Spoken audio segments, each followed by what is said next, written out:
저희가 기독교랬잖아요. 기독교라고 하잖아요. 이게 원래 뭘 줄인 거냐면은 한자로 그리스도를 기리스독이라고 표현을 했었어요. 중국의 한자로부터 들어온 거니까. 그래서 그 짧게 말해서 기독교지 그리스도교예요. 그리스도교 쉽게 말하면은.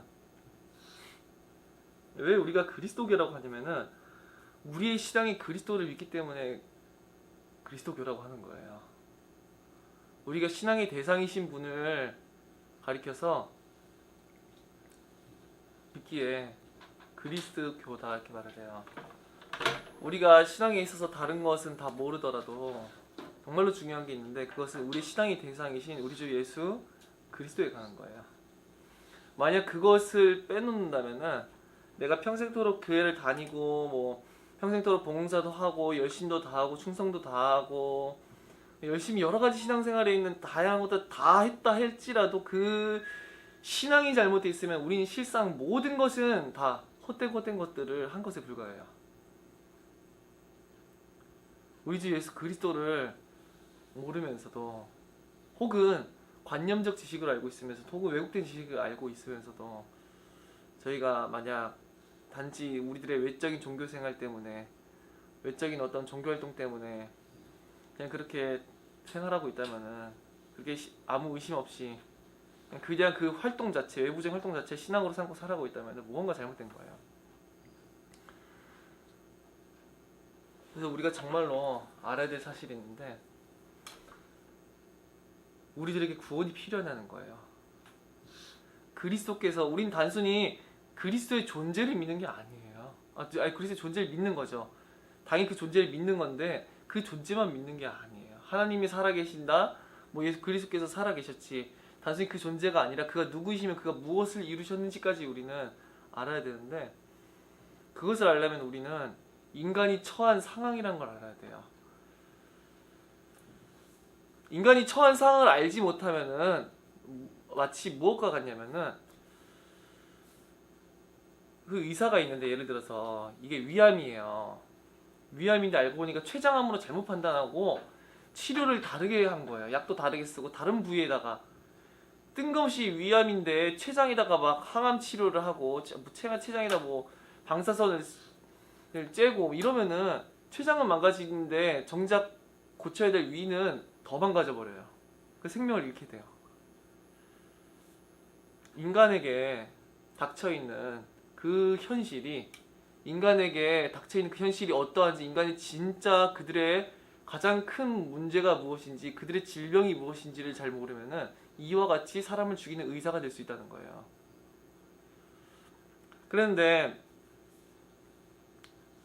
우리가 당장 눈에 보이는 이 세상의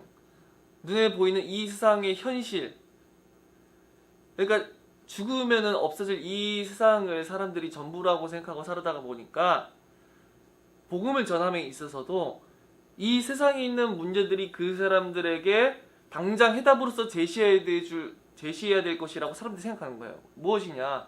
당장 저 사람은 힘들어해. 마음에 상처가 많아. 야, 예수 믿으면 상처를 치유받아. 그렇게 얘기해주고 싶은 거예요. 저 사람에게는 저 사람은 많은 부귀가 필요해. 돈도 필요하고 많은 복을 받기를 원하네. 야, 예수 믿으면은 부귀도 찾아올 것이고 당신이 성공도 할 것이고 돈도 할 거예요.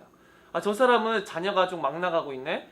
당신 예수 믿으면 자녀도 해결될 거야. 저 사람은 우울증을 앓고 있네. 예수 믿으면 우울증도 사라질 거예요. 저 사람은 마음의 치료가 필요해. 당신이 예수 믿으면 치유가 될 거예요. 당신이 마음이 힘드나요? 예수 믿으면 당신의 마음의 위로를 얻을 거예요. 이 모든 것들이 틀린 건 아니에요. 내가 말씀드리자는 거. 예수 믿고 참된 마음의 평안을 얻을 수가 있어요. 하지만 육신적이고 세상 사람들이 추구하고자 하는 어떠한 치유, 세상 사람들이 추구하고자 하는 어떠한 행복과는 전혀 다른 거예요. 인간이 가장 큰 문제에 처해져 있는데 그것은 그들이 죄인이라는 사실이에요. 그들 위에 하나님의 진노가 머물러 있다는 사실이에요. 그들에게는 아무런 하나님의 자녀를 여기를 받을 아무런 구원에 이를 만한 아무런 공로도 아무런 자격도 아무런 가치도 없다는 이게 가장 큰 문제예요. 하나님 앞에 그들은 진노의 대상이고 그들은 반드시 공의의 심판의 대상이고 그들은 반드시 죽임을 당해야 마땅한 자들이라는 거예요. 이게 가장 큰 문제예요. 그래서 우리는 왜 복음을 전하는가 말을 할 때, 저 사람 행복해지기 위해서? 그러면 거꾸로 생각해 볼게요. 행복하게 살아가는 사람이 있어요. 자녀들도 잘 살아가고 있고, 가정도 너무 행복하고, 마음에 아무런 그런 힘든 것도 없어요. 그러면 그 사람에게는 복음이 별로 안 필요한가요? 그래서 우리 이렇게 할 수 있어요. 모든 사람에게 복음이 그 사람들 필요한 해답이라고 만들게 하기 위해서 저 사람에게는 마음의 치유도 주고 저 사람에게는 정신병 치유도 해주고 저 사람에게는 각종 질병 육신적 질병도 치유해주고 저 사람에게는 가정이 어려우니까 그게 돈 문제도 해결되는 것으로 제시해주고 어떤 사람에게는 뭐 다양한 뭐 여러 가지 문제를 앓고 있으니까 그 문제를 다 해결해 준다고. 결국 예수 그리스도를 믿으면은 이 세상에 있는 모든 것이 다 해결될 것처럼 예수 그리스도 믿으면 이 세상 가운데 있는 모든 것을 다 얻을 수 있는 것처럼 그 각 개인의 사람의 이 세상의 환경에 따라서 마치 예수 그리스도를 믿으면은 이것이 마치 여러분에게 있는 모든 것들을 해결해 줄 수 있는 것처럼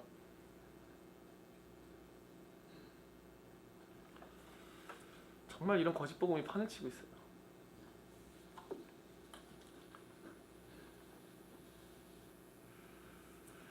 자, 이게 얼마만큼 큰 문제냐. 너무나 큰 문제예요. 제가 볼 때. 사람들이 다 지옥 보내는 말씀인데도 너무나 안타깝게도 이 부분을 모르는 사람들이 많은 것 같아요. 돈 많은 사람에게 가서 돈 문제 예수와 믿으면 복 받는다고 말해보세요. 조롱할 거예요. 예수는 얼마나만큼 값싼 신이길래 고작해야 내가 가진 돈 정도 주는 거냐 조롱할 거예요. 현대 회장 앞에 가서 그렇게 말을 해보시면 정말 조롱스러울 거예요. 그리고 어떠한 가정 형편도 좋고 자녀들도 잘 살고 모든 일이 만사형통한 사람에게 가서 예수 믿고 행복하세요라고 말해보세요. 그 사람은 그렇게 복음을 전하는 사람을 향해서 내가 당신보다 더 행복해 보이는데요? 라고 말할지 몰라요. 그렇겠죠? 안 그러겠어요? 어떤 사람에 가서 예수 믿고 치유를 받으세요. 그렇게 말할 바에 그냥 정신과 의사를 찾아가든지 아니면 상담심리 치료사를 찾아가는 게 나을지도 몰라요. 그 정신병도 없고 예? 그 마음도 건강하고 심리가 안정되어 있는 사람에게 예수 믿고 뭐 당신의 마음이 치유를 받으라고 하는 이런 말들은 아무런 필요가 없어요. 근데 이 모든 것보다 육신적으로 행복할지언정 예? 이 세상 가운데서 평안을 누리고 잘 먹고 잘 살고 있을지언정 성공했을지언정 그 사람들은 다 반드시 하나님의 진노를 매 순간 격발시키고 있는 죄인이에요. 그들이 이 세상 가운데서 아무리 행복하게 살아가고 있을지언정 그들은 하나님의 진노 아래 놓여있는 범죄자들이라고요. 그들의 끝은 심판밖에는 없어요. 그들의 끝은 오직 하나님의 진노의 심판만이 반드시 임할 거예요. 이 하나님의 진노의 심판은 단지 몇 시간, 며칠, 몇 년, 수십 년, 수백만 년이 아니라 영원할 거예요.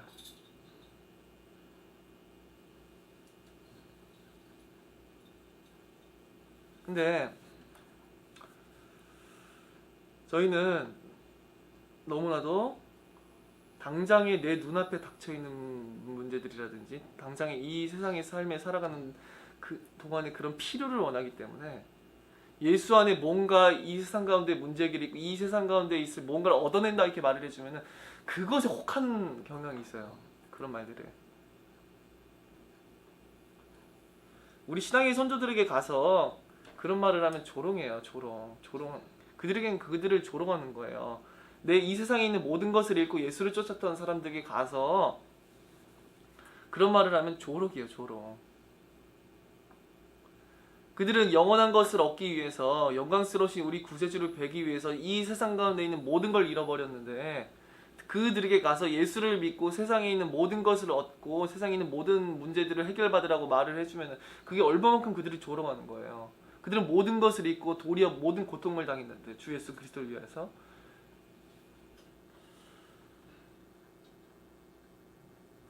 우리가 정말로 알아야 될 사실은 뭐냐면은 인간이 어떤 상태에 놓여져 있는 거예요. 예수 그리스도를 먼저 믿기 전에 그 사람들에게 왜 구원이 필요하냐는 거예요. 도대체 인간이 어떤 상태에 놓여져 있는 거예요. 인간의 구원이 얼마만큼 불가능하냐는 거예요. 인간의 구원이 도무지 얼마만큼 불가능하고 왜 불가능한지를 알고 내가 하나님 앞에 단 하나도 잃을 만한 가치가 없고 하나님의 영광을 잃을 수가 없고 하나님 앞에 도리어 진노만을 격발시키는 죄인이란 것을 알아야 우리는 우리의 구원이 필요하다는 것을 아는 거예요. 그것 없는 구원은 없어요. 구원이라고 하는 것은 무언가 잘못된 상태에 놓여져 있어야 구원을 하는 거잖아요. 근데 잘못된 상태가 단순히 이 세상에 있는 문제라고 생각하시면 안 돼요. 내가 구원받아야 될 위치가 나의 상처이고 나의 뭔가 문제들이고 내가 무슨 가지지 못한 것들이고 내 배경이고 뭐 기타 등등 모든 사람이 죄를 범하였음에 하나님의 영광에 이르지 못하더니 그게 모든 사람에게 처해 있는 심각한 문제예요. 그 누구도 이것을 해결할 수가 없고 인간의 모든 지혜와 능력을 총동원해 이것을 해결할 수가 없어요. 저희는 인간 구원의 불가능에 대해서 지금 나누고 있어요. 계속해서 로마서 3장 19절 말씀을 가지고 나눠갈 텐데 우리가 알거니와 무릇 율법이 말하는 바는 율법 아래에 있는 자들에게 말하는 것이니 이는 모든 입을 막고 온 세상으로 하나님의 심판 아래에 있게 하려 함이라. 율법을 통하여서 하나님께서는 모든 율법 아래에 있는 자들의 입을 막으세요. 그래서 그들로 하여금 온 세상으로 하나님의 심판 아래에 있게 하려 하세요. 모든 사람이 율법 앞에서 죄인으로 명백하게 드러나고 모든 사람이 율법 앞에서 반드시 범죄함으로 심판받아야 마땅하는 것을 확실하고 확고하게 증명함으로써 모든 사람의 구원이 불가능하다는 것을 율법은 선포하고 있어요.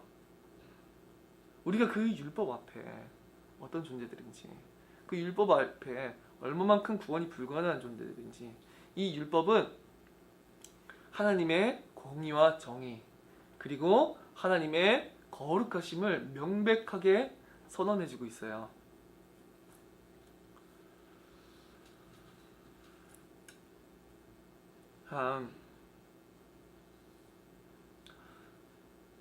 인간은 얼마든지 자신들이 하나님을 선택하는 것으로 만들고 싶어 해요. 얼마든지 인간이 결심만 하면은 인간의 의지로 하나님을 선택할 수 있는 것이다. 얼마든지 내가 원하는 시점에 내가 원하는 내 뜻과 의지대로 하나님을 선택하고 믿는 것이라 생각할지 모르지만 절대로 성경은 그렇게 말하고 있지 않아요.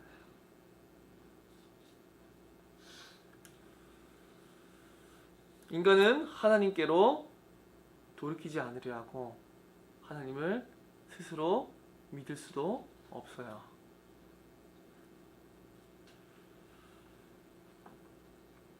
참, 인간은 하나님을 사랑하기는커녕 증오하고 미워하는 죄인들이에요.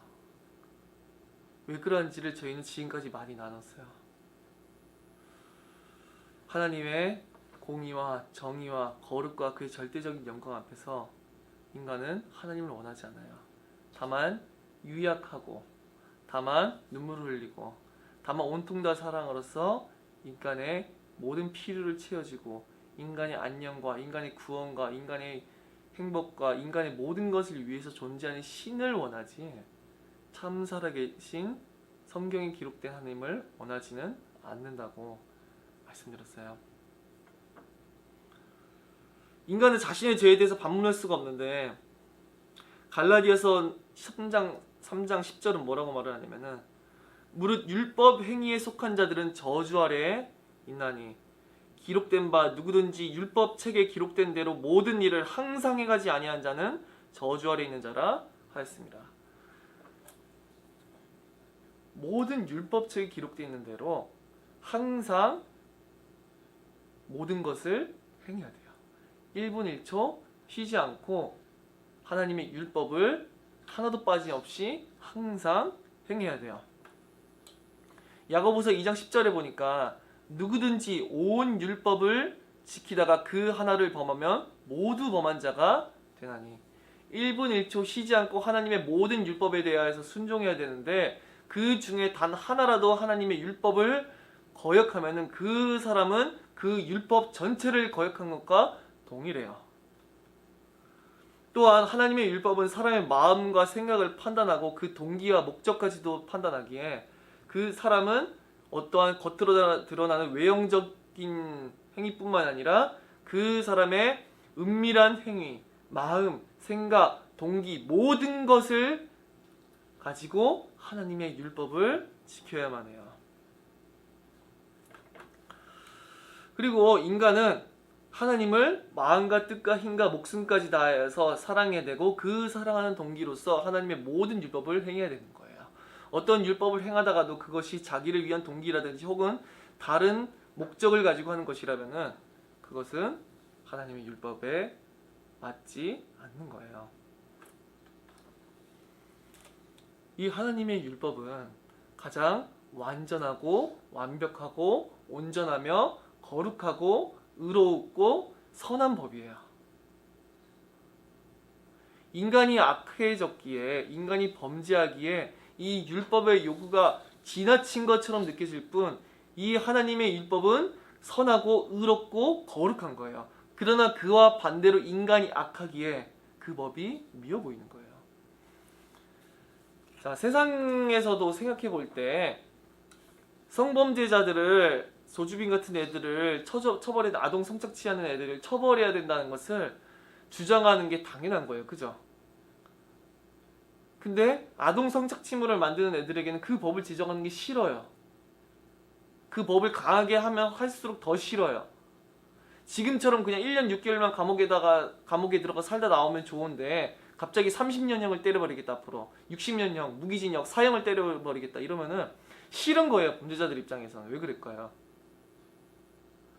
자신들의 죄를 계속 짓는 인간들은 자신들의 죄성으로 인하여서 점점점 더 양심의 소리를 무너뜨리고 결국 그 죄의 정당성을 드러내길 원하고 그 죄가 대단하고 혐오스러운 것이 아니라 적당한 것으로 만들어 버리려고 하고 대단히 악하지 않은 것으로 만들기 원하고 그 죄가 별것 아닌 것으로 포장시켜서 자신이 받아야 될 심판을 별것 아닌 것으로 만들기를 원하기 때문에 그래요.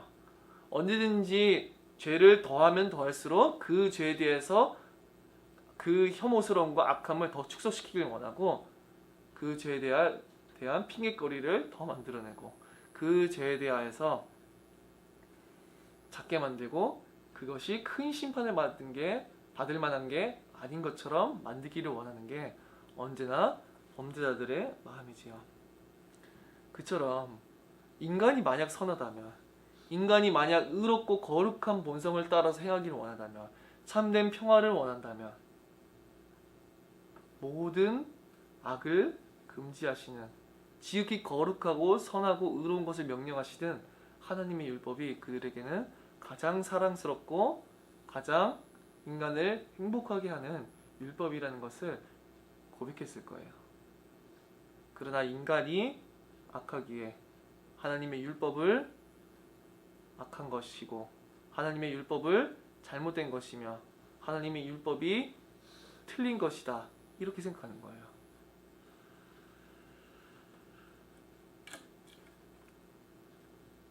근데 여기서 또 문제점이 뭐냐면 인간에게 하나님께서는 영원토록 정의와 공의로서 만민을 다스리시는 분이라는 거예요.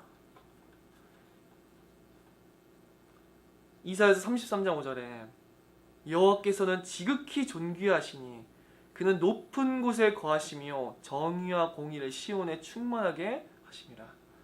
뭐 하나님께서 자신의 공의와 정의로서 만민을 다스리신다고 하는 본문은 비단 여기뿐만 아니라 뭐 성경 곳곳에 다 드러난다는 걸 아실 거예요. 하나님의 통치 원리는 공의와 정의거든요. 자, 하나님께서는 모든 사람들을 심판하신 날에 선악간에 공정하게 판단하실 거예요. 선은 선으로서 판단할 것이고 악은 악으로서 분명하게 판단하실 거예요. 불의한 재판장들처럼 악을 선하다 하고 선을 악하다 하는 이 일은 하나님께 전혀 해당되지 않는 거라고 하는 것을 저희는 이미 나누었어요. 몇 번씩. 절대로 하나님께서는 선을 악하다 하고 악을 선하다 하지 않으실 거예요. 그것은 세상이 뇌물을 받는 불의한 재판관들이나 하는 것이고 세상에 불의한 권력자들이나 하는 짓이지, 하나님께서는 참으로 거룩하고 의로우셔서 모든 사람을 공정히 재판하실 거예요. 그리고 하나님께서는 모든 악을 반드시 멸하심으로, 모든 악에 대해서 진노의 심판으로 갚으심으로써, 모든 악을 행한 것에 대해서 그에 마땅한 보응으로 갚으심으로써 하나님의 정의를 굳게 세우실 거예요. 모든 악인들을 멸하시고 모든 하나님의 백성들을 구원하심으로써 하나님이 참으로 정의를 굳게 세우시는구나라는 것을 모든 사람으로 하여금 시인케 하실 거예요. 그날에. 자,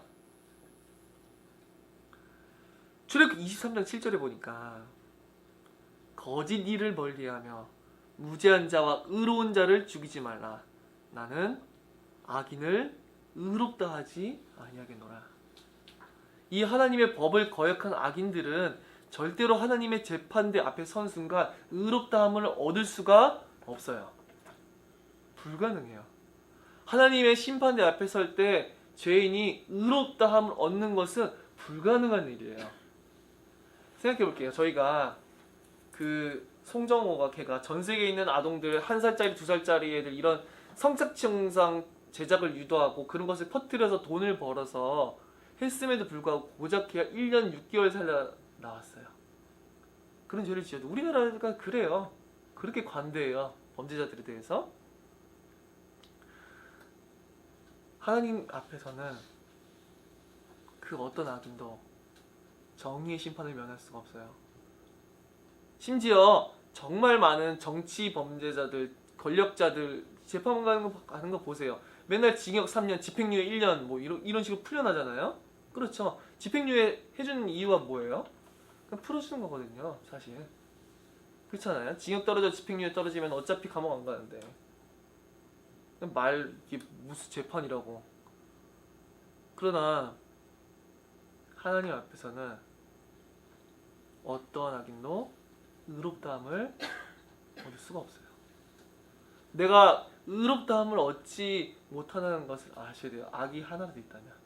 하나님의 율법을 1분 1초 쉬지 않고 내가 행하지 않고 있다면, 하나님을 마음과 뜻과 힘과 목숨을 다해서 살아가는 마음으로 모든 것을 행하지 않고 있다면, 내가 어떤 은밀한 죄, 남이 모르든 알든 내 마음과 생각과 행위로서 죄를 범하고 있다면 의로우신 재판장께서는 그 어떤 악에 대해서도 반문하지 못하게 자신의 정의와 공의를 세우실 것이고, 그 어떤 불의를 행한 자도 의롭다 하지 아니하실 거예요.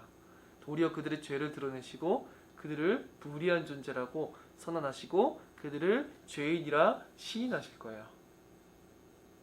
의롭다함을 얻지 못하는 사람들은 절대로 공로가 없기에 천국에 들어갈 만한 가치가 없고, 의롭다함을 얻지 못하고 불의한 자로 판결난 자들에게는 그 불의를 행했고 하나님 율법 체계를 무너뜨려서 악을 행했기에 그 악에 대한 진노의 심판을 받아야 될 거예요.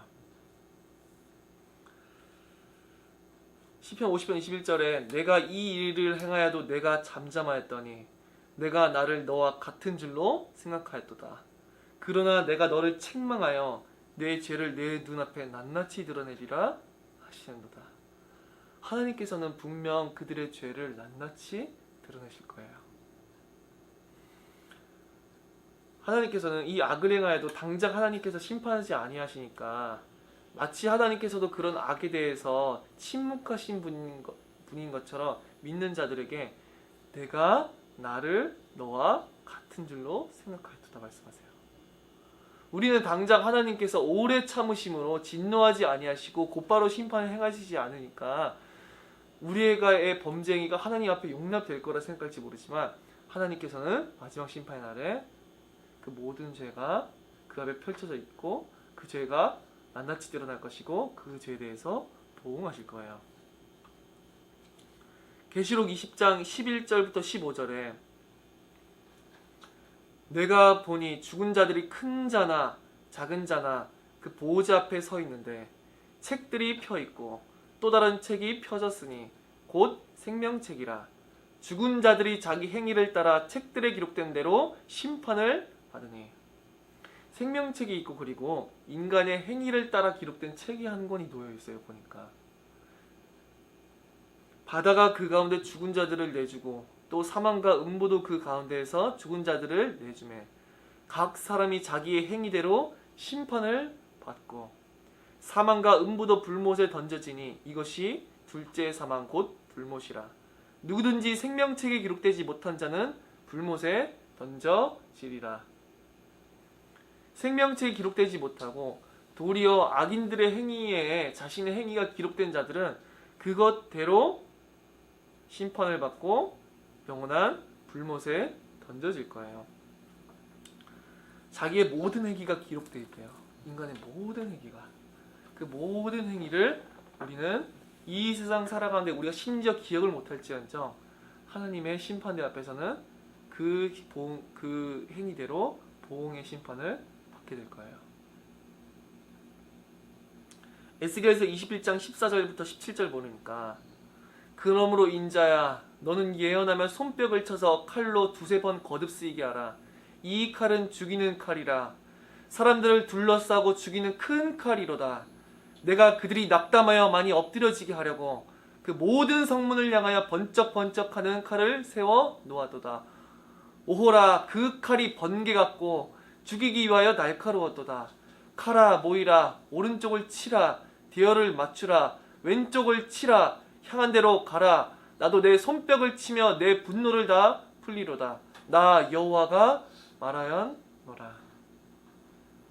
하나님께서 심판의 날이 되면은 그는 죄인들의 악행대로 모든 자신의 의로우신 분노를 쏟으실 거예요. 사람들은 하나님의 심판에 대해서 어떻게 그럴 수 있냐 말을 하지만 이건 착각이에요. 하나님의 분노는 인간의 치졸한 질투 같은 분노에서 나온 것이 아니라 거룩하신 본성 속에서 나오시는 의로우신 분노예요.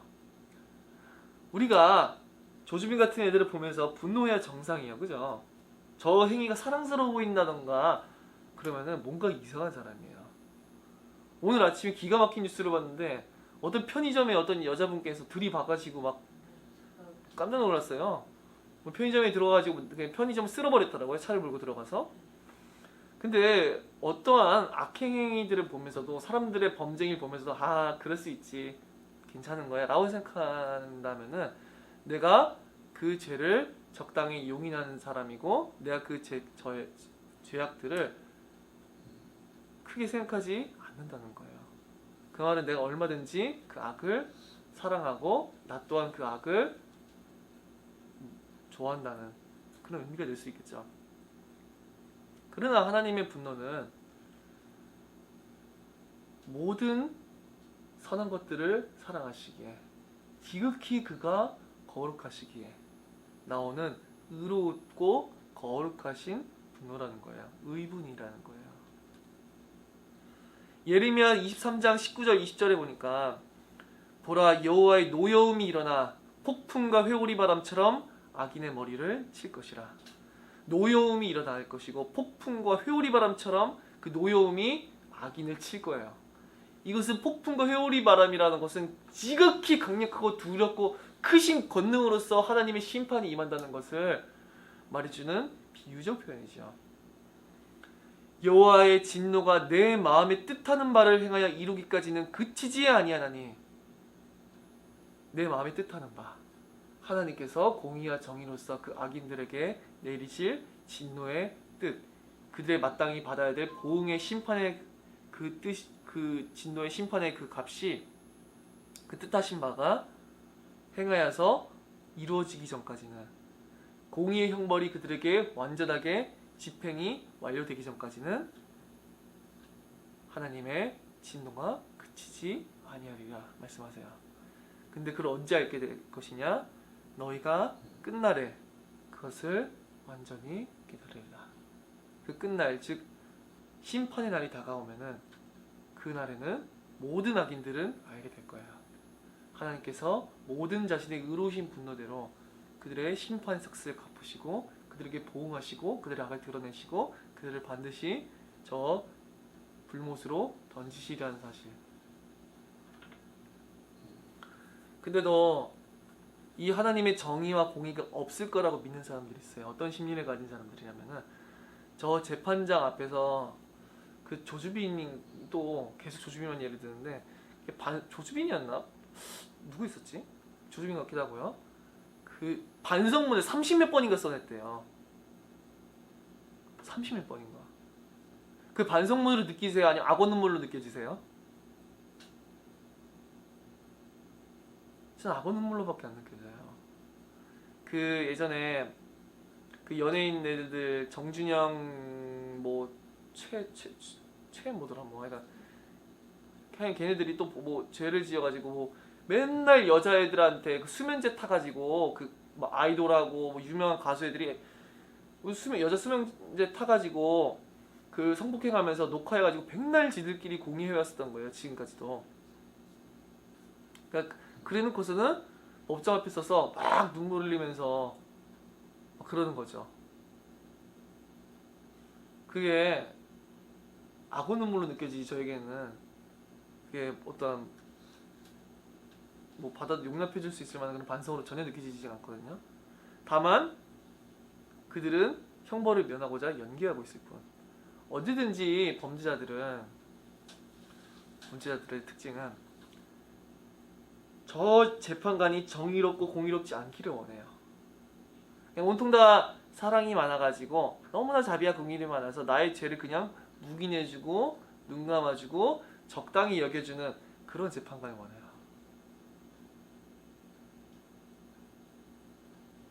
그게 범죄자들의 특징이에요.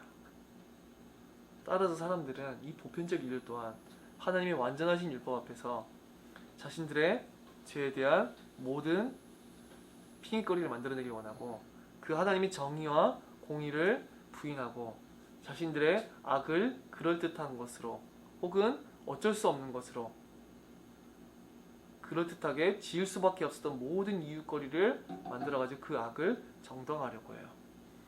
그러나 이렇게 믿는 사람들에게는 하나님께서 이미 신명기에서 경고하고 계세요. 이 저주의 말을 듣고도 심중에 스스로 복을 빌어 이르기를. 근데 복을 빌어 이 저주의 말을 듣고도 모든 악을 행하면서도 내가 내 마음이 완악하여 젖은 것과 마른 것이 멸망할지라도 내게는 평안이 있으리라 할까 하니라. 마른 것과 젖은 것이 정확하게 어떤 부류를 이르는지 모르겠지만 하여간 어떤 부류들이 멸망할지라도 내게는 평안이 있을 거야. 이 저주의 말을 듣고도 마음이 완악하면서도 여호와는 이런 자를 사하지 않으실 뿐 아니라. 만약 내가 죄 사함을 받기 원한다면 이런 신앙을 가지고는 절대 사함을 받지 못해요. 하나님께서 분명 말씀하셨어요. 여호와는 이런 자를 사하지 않으실 뿐 아니라 안 사하실 거예요. 하나님의 정의와 공의를 부인하고 헛된 평화의 망상을 가지고 있는 사람들. 그 위에 여호와의 분노와 질투의 불을 부으시며 그리고 그런 사람들에게 여호와께서는 질투의 불과 분노의 불을 부으실 거예요. 또 이 책에 기록된 모든 저주를 그에게 더하실 것이라. 그뿐만 아니라 이 책에 기록된 모든 저주를 그 사람들에게 부으실 거예요. 그의 이름을 천하에서 지워버리시되. 가장 무서운 말이죠. 천하. 저 하나님 나라에서도 이 세상 가운데서도 하나님의 백성이라고 하는 그 책에서 그들을 지워버리실 거예요. 그들의 이름은 더 이상 하나님의 책에 없어요. 다시는 하나님 앞에 구원을 받을 만한 자격 요건이 주어지지가 않아요. 가장 크게 두려운 말이야. 그런 거짓된 신앙을 품는 자들, 하나님의 공의와 정의하게 거룩하심을 부인하면서 헛된 평안과 망상에 빠져 있는 사람들.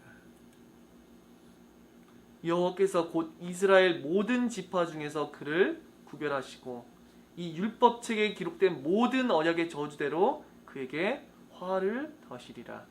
당시 이스라엘 백성들에게 하신 말씀인데 그 이스라엘 모든 지파 중에서 그를 구별하실 거예요. 즉 하나님과 언약을 맺은 그 백성 무리 가운데 그를 구별하셔서 지하실 거예요. 버리신다는 말이야. 그를 가장 크게 두려운 말이죠. 하늘에서도 이 땅에서도 그의 이름을 지어버리실 거예요. 그리고 그를 구별하셔서 버리실 거예요. 그리고 그에게 그의 죄는 결단코 사해지지 아니할 것이며 여호와의 분노와 질투의 불이 그에게 임할 것이고 모든 책에 기록된 저주대로 그에게 임하게 하실 거예요. 성경 어디 이거보다 더 큰 두려움의 메시지가 있나 싶어요. 왜냐? 천하에서 하나님께 지어버리시겠다는데요. 그 이름을 사하지 아니하시겠다는데요. 그 죄를 스스로 하나님의 정의와 공의를 부인하면서 나는 여전히 하나님 앞에 설만한 사람이고 하나님의 정의와 공의는 폭력적인 것이고 하나님의 정의와 공의는 잘못된 것이고 하나님께서는 정의와 공의를 굽히셔야만 하고 악인을 의롭다 하셔야 되고 악인을 구원하셔야 되고 악인을 반드시 저 천국에 들이셔야지만 그게 옳은 신이라고 믿는 사람들은 이 말씀의 경고를 새겨들어야 될 거예요. 그래서 이 말을 듣기 싫어하기에 많은 사람들은 하나님의 정의와 공의를 욕으로 여겼어요. 예레미야 6장 10절에 내가 누구에게 말하며 누구에게 경책하여 듣게 할꼬. 한탄이에요. 하나님의 누구에게 듣게 할꼬. 안 들으니까. 누구에게 경책하여 듣게 할꼬. 보라 그 귀가 할례를 받지 못하였으므로 듣지 못하는도다. 보라 여호와의 말씀을 그들이 자신들에게 욕으로 여기고 이를 즐겨하지 아니하니. 그래서 사람들은 이 하나님의 정의와 공의를 선포하니까 그 말을 욕으로 듣는 거예요. 전 욕이야. 희한하죠. 하나님께서 정의롭고 공의로우셔서 그 악인들을 반드시 심판하실 수밖에 없다는 사실을, 그 악에 대해서 반드시 돌이키지 않으면 죽는다는 그 사실에 대해서 사람이 욕으로 여기는 거예요. 미가서 2장 6절에 보니까 그들이 말하기를 너희는 예언하지 말라. 선지자들이 예언하지 말래요. 더 이상. 야 너희 말하지 마. 말하라는 거예요. 이것은 예언할 것이 아니거늘. 이렇게 말해요. 그건 예언하면 안 되는 거야. 왜 그런 걸 예언해? 미가 선지자. 그건 예언할 것이 아니거늘. 욕하는 말을 그치지 아니한다 하노다. 너는 그런 말을 해서는 안 돼. 너는 근데 왜 그런 욕하는 말을 도대체 그치지 않고 계속 말을 하는 거야? 말을 하는 거야. 미가 선지자에게 사람들이. 그래서 이스라엘 백성들은 하나님께서 보내시는 주의 종 선지자들을 계속해서 죽이고 또 죽였죠. 그게 예수님의 비유와 히브리서 11장에서도 나오죠. 그 선지자들을 톱으로 썰고 칼로 캐서 죽였어요. 엘리야 시대 때도 엘리야를 제외한 모든 전 선지자를 다 죽였다고 엘리야가 한탄하지요. 그러나 이러한 신앙을 가진 사람들은 아까 말씀드렸었던 신명기 속에서 드러난 하나님의 경고의 말씀을 새겨들어야 될 거예요. 악을 가지고도 의롭다함을 얻으리라 생각하는 것은 인간의 큰 착각이에요. 나는 악인을 의롭다 하지 아니하겠노라. 악인들은 반드시 그 불의대로 재판받을 것이고 그들의 불의의 싹을 반드시 책임져야 될 거예요. 반드시.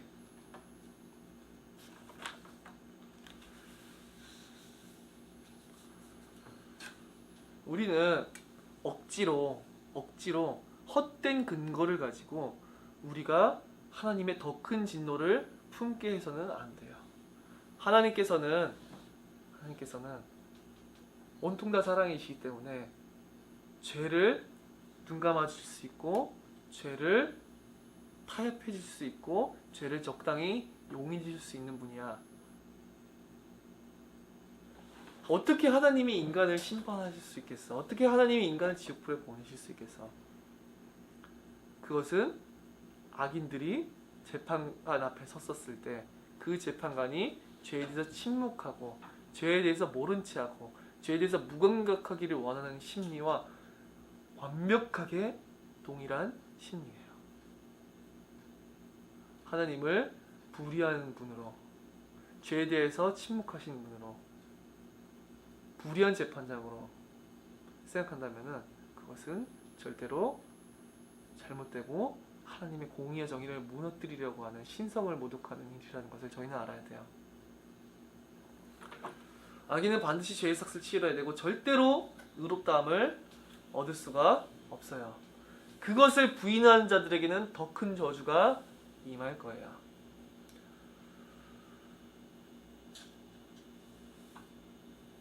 저희는